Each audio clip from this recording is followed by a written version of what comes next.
Bonjour à toutes et à tous, bienvenue sur Mizan TV. Nous recevons aujourd'hui François Burga, politologue, auteur de plusieurs ouvrages sur l'islam politique et spécialiste du monde musulman. Bonjour François Burga.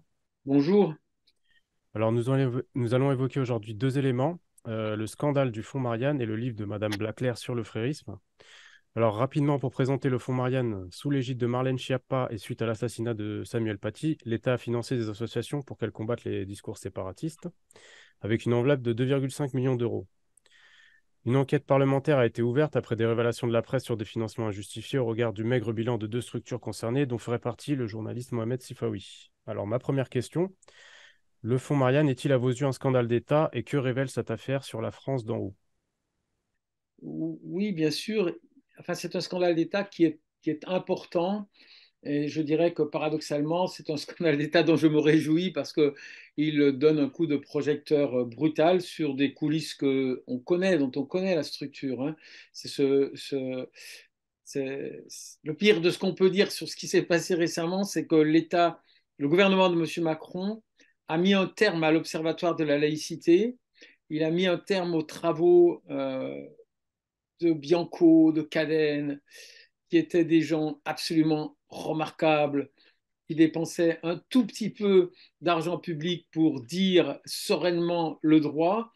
Et il a, en quelque sorte, je ne connais pas les montants, mais il a transféré ces fonds publics à ceux que j'appelle affectueusement les experts bidons et maintenant les experts bidons gloutons, parce qu'évidemment, j'ai eu un plaisir particulier à voir que Sifawi s'était auto-attribué 3 900 euros par mois pour faire quelques tweets haineux de temps en temps, que je connais bien puisque j'en suis régulièrement la cible. Et dans ces tweets, le seul argument, il n'aime pas aller au fond, Sifawi, donc il disait, François Burga, il est payé par le Qatar.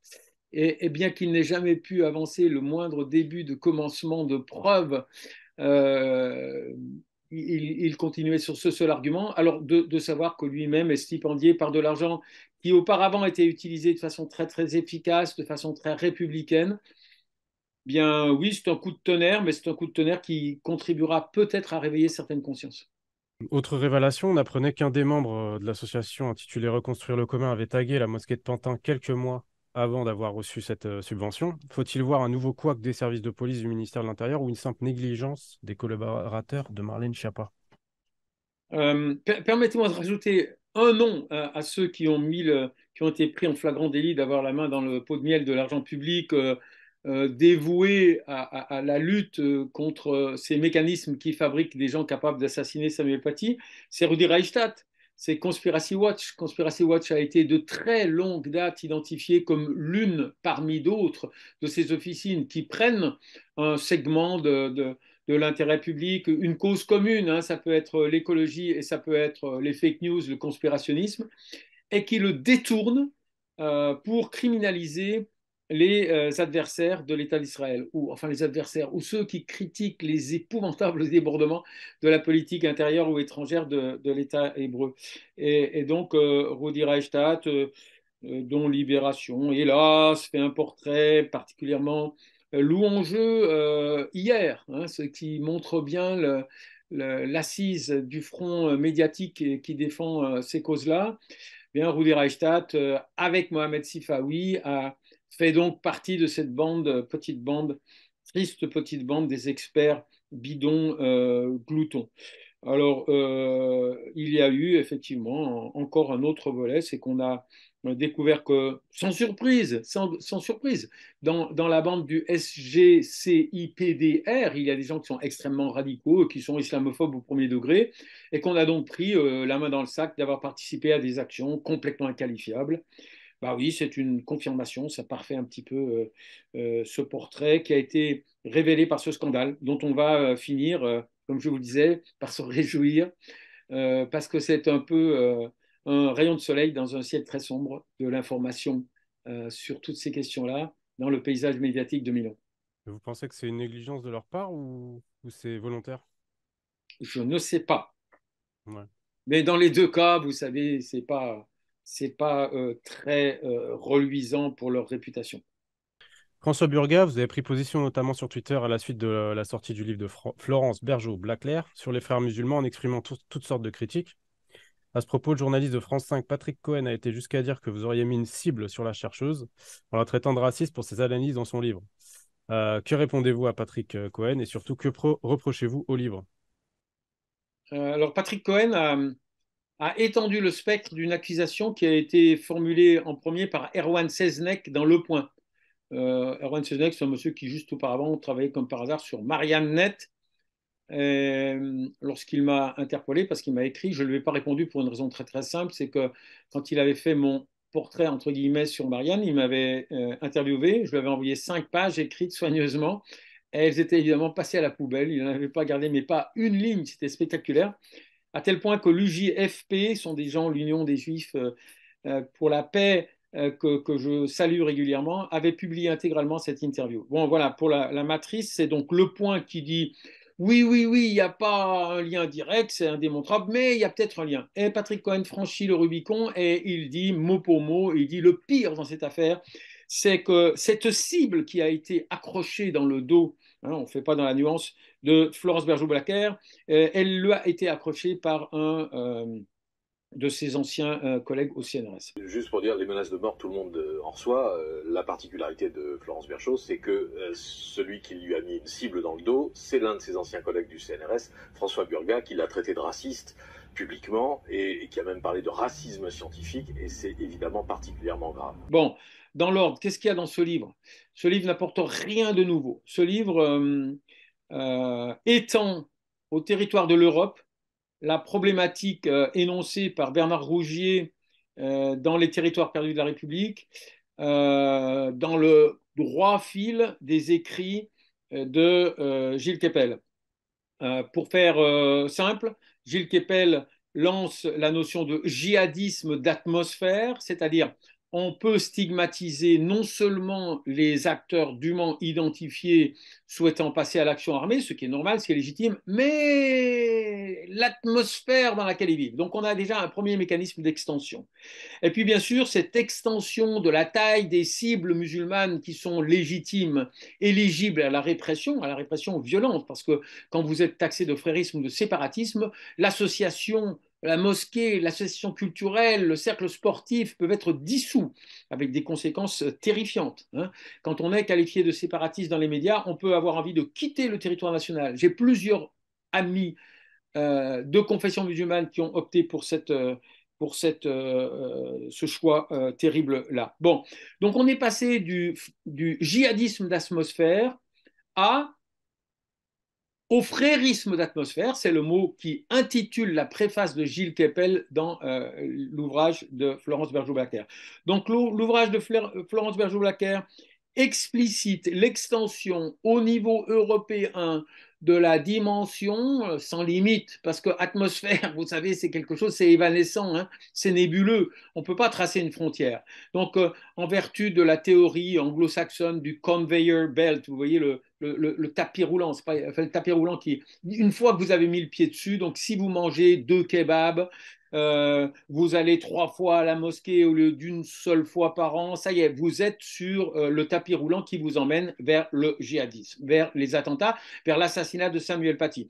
Donc le livre de Bergeau-Blacker, c'est une très longue énumération d'individus et d'institutions associatives dont elle estime tout particulièrement lorsqu'ils ne s'expriment pas sur le terrain religieux. Hein. Les pires des musulmans, c'est ceux qui font du sport, ceux qui se mobilisent, les femmes qui se mobilisent contre les violences contre les femmes. Ça, ce sont les plus dangereux. Ce sont les plus dangereux parce qu'ils sont pernicieux, hein, ils cachent leur vraie ambition. Et l'ambition, elle est exprimée explicitement, c'est de substituer un califat islamique aux institutions républicaines, le cas échéant monarchiques, n'oublions pas nos amis belges par exemple, ou britanniques, c'est de substituer le califat aux institutions politiques existantes en Europe.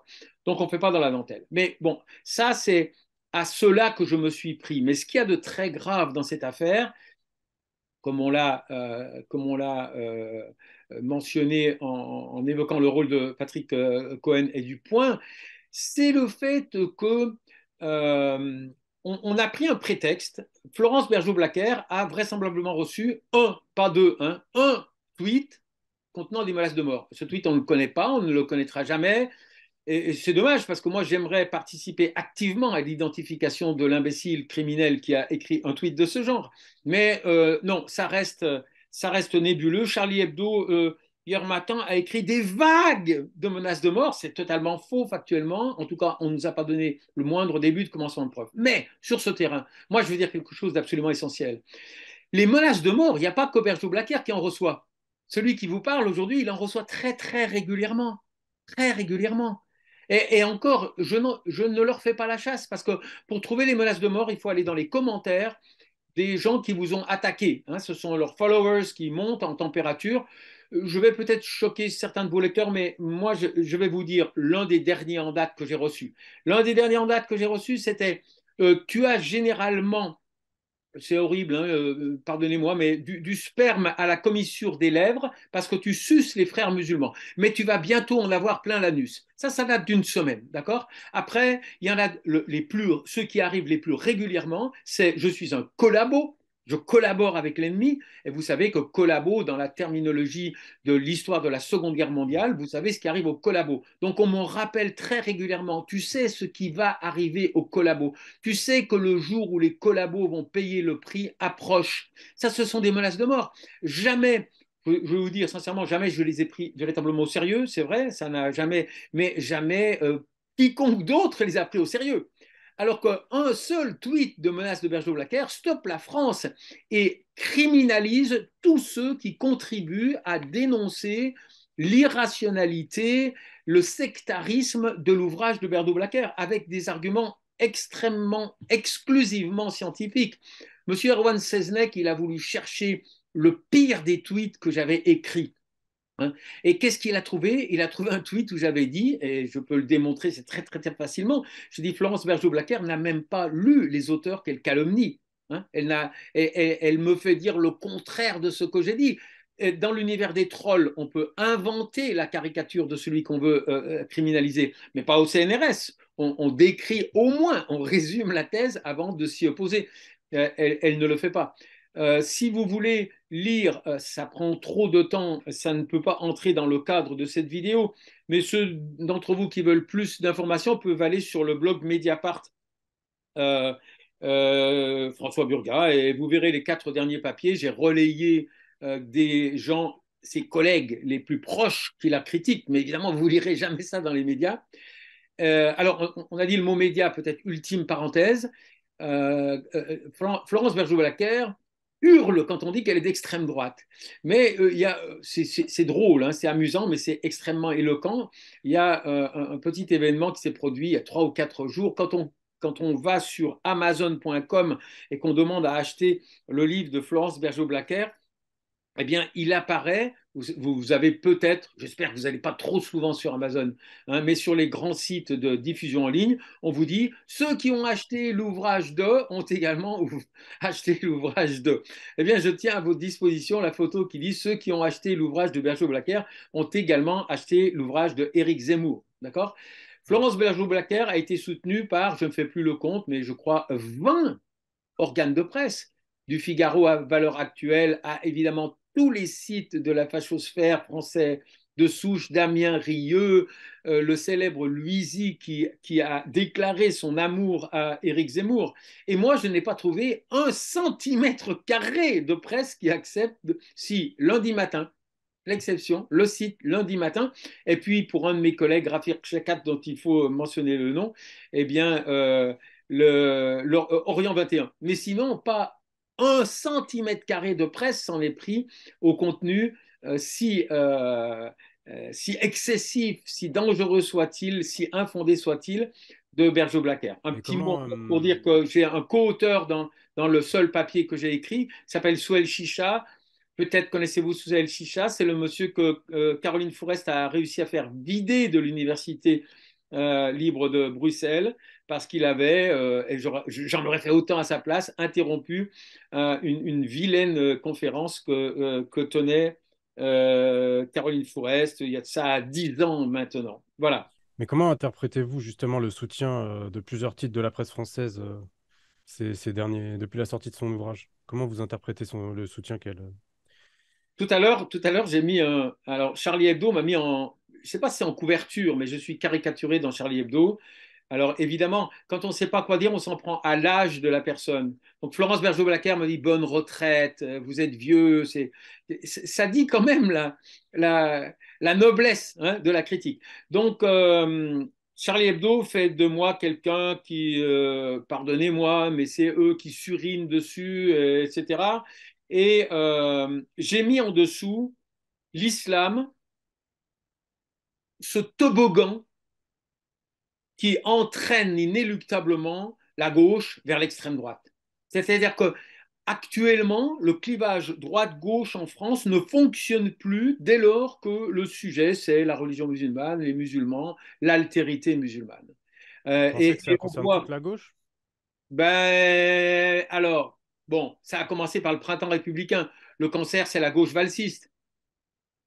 Mais je dirais que le bruit des bottes fait peur, mais le silence des pantoufles fait presque encore plus peur. Or, à ce jour, à l'heure où je vous parle, je n'ai pas trouvé un seul segment de la gauche qui se soit opposé, qui ait levé le petit doigt, qui ait fait la moindre critique à l'ouvrage de Florence Bergeau-Blacker. Donc, il y a la gauche qui est activement à l'extrême droite, c'est toute la famille du printemps républicain, c'est tout le fan club de Caroline Fourest, mais il y a toute la gauche qui reste terriblement silencieuse, y compris des organes de presse dont on aurait espéré qu'ils se mobilisent et qui sont, c'est le cas, je dirais, de Mediapart depuis l'affaire Ramadan. Mediapart ne veut plus mettre un doigt de pied sur ce terrain-là, même si les positions d'Edwy Plenel sont très courageuses vis-à-vis des musulmans. Eh bien, à ce jour, un mois après, il n'y a pas le moindre écho de cette terrible étape dans l'accélération de la stigmatisation de la citoyenneté musulmane. Parce que qui est stigmatisé actuellement en France? C'est le musulman qui veut participer au débat public. C'est tout. C'est tout. Ou même à l'activité sociale visible. Encore une fois, Bergeau-Blacker s'époumonne contre les femmes qui organisent la lutte contre les violences faites aux femmes. Euh, elle, bon, je vais plaisanter, vous avez peut-être vu que Nabil Nasri a pris le départ en vélo pour la Mecque. Florence Bergeau-Blacker, qui était à l'époque une chercheuse à l'IRIMAM à Aix-en-Provence, a mobilisé le banc et l'arrière-banc pour faire interdire la soutenance de Nabil Nasri, qui a commis une thèse remarquable sur le rôle que jouait Kardawi dans l'élaboration de la diplomatie qatari. Une thèse remarquable qui n'a jamais occulté certaines pages noires. Kardawi, on peut critiquer certaines de ses prises de position qui étaient tout à fait discutables, mais Florence Bergeau-Blacker, j'ai connu son existence par la directrice de mon laboratoire du CNRS. Et oui, c'est pas normal qu'une chercheuse t'attaque tout le temps sur Facebook. Je ne la lisais pas. J'ai donc appris sa présence physique dans mon laboratoire par le fait qu'elle m'attaquait viscéralement à l'époque où elle faisait ses travaux sur le halal, qui n'étaient pas totalement inintéressants, mais dont une observatrice attentive a dit oh, c'est curieux. Et elle a commencé à dire oh, le halal, c'est bizarre, c'est des non-musulmans qui s'y intéressent et qui se font du fric dessus. Et puis au bout de 10 ans, elle a complètement changé les conclusions qu'elle tirait d'une même enquête. Elle a dit le halal, c'est l'affirmation du séparatisme, de ses valeurs antinomiques avec celles de la République. Bon, voilà, c'est Pour là finir que. rapidement sur Madame Blaclair, selon vous, son livre respecte-t-il la déontologie scientifique? Bah écoutez, je préférerais que ce soit le CNRS qui le dise parce que moi je suis tellement impliqué. Mais je vais vous donner une piste de lecture. Sur mon blog Mediapart, il y a un des très proches collègues de Florence Bergeau-Blacker qui a été un de ses informateurs. C'est quelqu'un, Homero Rongiu, qui est, on va dire, pour faire simple, anti-frères musulmans. Et donc il s'est épanché un petit peu comme l'a fait d'ailleurs Hawass Seniger. Ils l'ont servi de canne d'aveugle parce que vraiment, il ne connaît pas grand-chose sur ce terrain. Ils l'ont servi de canne d'aveugle et ils lui ont sorti tous les trucs qu'ils avaient contre les frères. Ce qu'ils ne savaient pas, c'est qu'il allait après les assimiler eux-mêmes à des fréristes. Et donc, Homero Moronjou a commis, vous pouvez le retrouver, une lettre ouverte dont il demande qu'on la diffuse, mais qui n'est pas diffusée évidemment, que j'ai mis sur mon blog Mediapart, qui est lettre ouverte à propos du livre. Et là, vous verrez, il y a des phrases qui sont très, très, très éloquente. Je vais peut-être vous en lire une.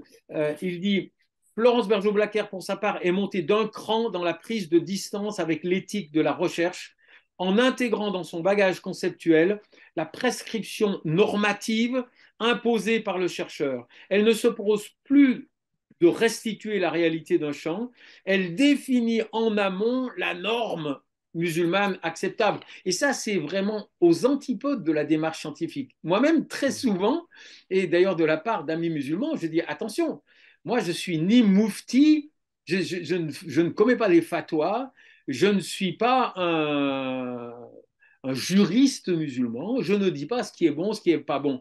Pour moi, l'islam, c'est ce dont une majorité de musulmans, à un moment donné, en un lieu donné, me disent ce que c'est. Et bien, Florence Bergeau-Blacker, non. Elle dit ce qui est bon, ce qui devrait exister, ce qui ne devrait pas exister. Et à partir du moment où un musulman tient à s'engager dans le corps social ou politique en ne masquant pas son islamité, eh bien, il est illégitime. Pour en revenir à Nabil Nasri, j'ai ironisé un petit peu, il est parti en vélo à la Mecque, j'ai dit l'enquête de Florence Bergeau-Blacker, mais c'est exactement ça, atteste sans discussion possible que le cadre du vélo de Nabil est frériste, hein, la selle salafiste, elle est frein djihadiste. Voilà, c'est exactement ça. C'est-à-dire, elle ne regarde pas ce que font les gens, elle se focalise sur le lexique. Donc, si quelqu'un dit Bismillah, je vais faire ça, elle n'écoute pas ce qu'il va faire. Elle entend le bismillah et l'acteur est discriminé et stigmatisé. Et encore une fois, quand vous êtes stigmatisé, prenons l'exemple du CRI à Marseille, un de mes interlocuteurs, ils sont actuellement au Conseil d'État, eh bien, quels sont dans le mémoire initial qui les a criminalisés, c'est extraordinaire. Vous avez par exemple une judokate, je crois, algérienne, vous me rectifierez si je me trompe, qui refuse de combattre avec une judokate israélienne. Et un des commentateurs de la page Facebook du CRI dit bien vu, on t'appuie ou on te soutient. Eh bien, un post sur Facebook qui n'émane même pas du propriétaire de la page est considéré comme un appel à l'antisémitisme. Donc, vous voyez, on en est là maintenant. Et donc, bah oui, c'est très grave. Oui, c'est très grave qu'il n'y ait pas plus de monde en France aujourd'hui dans la presse dite de gauche qui réagissent. Et jusqu'à présent, eh bien, vous voyez, merci à vous, vous êtes une exception.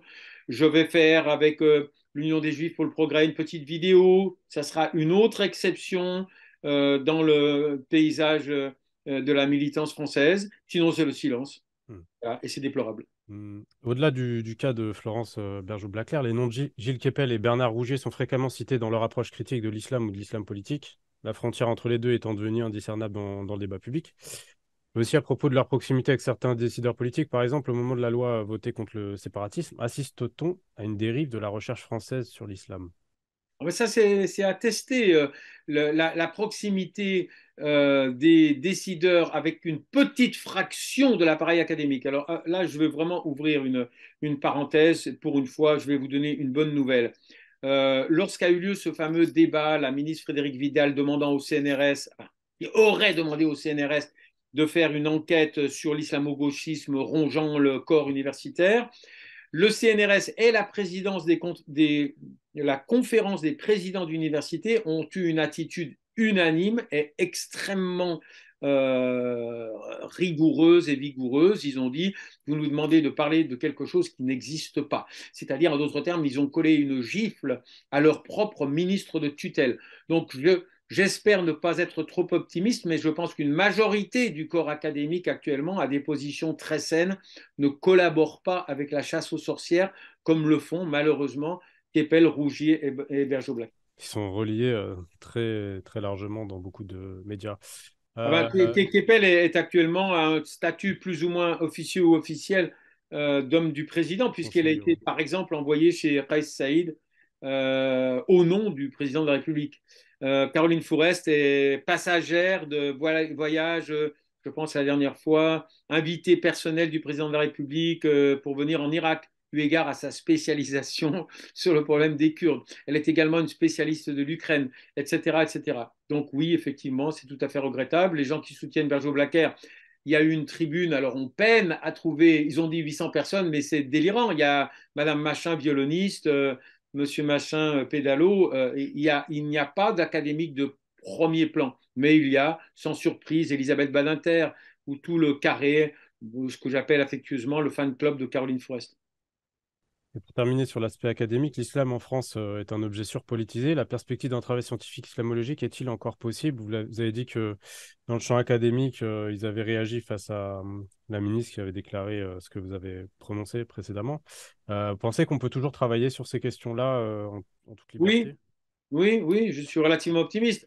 Ce qui dysfonctionne en France, c'est pas la production. Moi, je me suis quand même opposé assez systématiquement à la politique étrangère de mon pays dans le monde musulman. J'ai quand même, je n'ai pas été martyrisé par l'environnement scientifique. Ce qui dysfonctionne totalement, c'est que les recherches absolument excellentes, nuancées, ancrées dans le terrain, qui sont produites dans la mouvance du CNRS ne sont pas reliés dans l'espace public, c'est tout. Ne sont médiatisés, mais de façon exubérante. Faites la liste des médias qui ont promu Rougier à longueur de journée et qui ont promu Bergeau-Blacker et regardez en comparaison, je ne veux pas personnaliser, mais m'avez-vous déjà vu une fois sur une télé oubliée, d'accord et donc le dysfonctionnement, c'est le relais médiatique des travaux des scientifiques. Mais à ce jour, on n'est pas à l'abri d'une évolution. Le CNRS, il est piloté par des êtres humains qui sont nommés dans des commissions qui, en dernière instance, relèvent du pouvoir politique. Hein.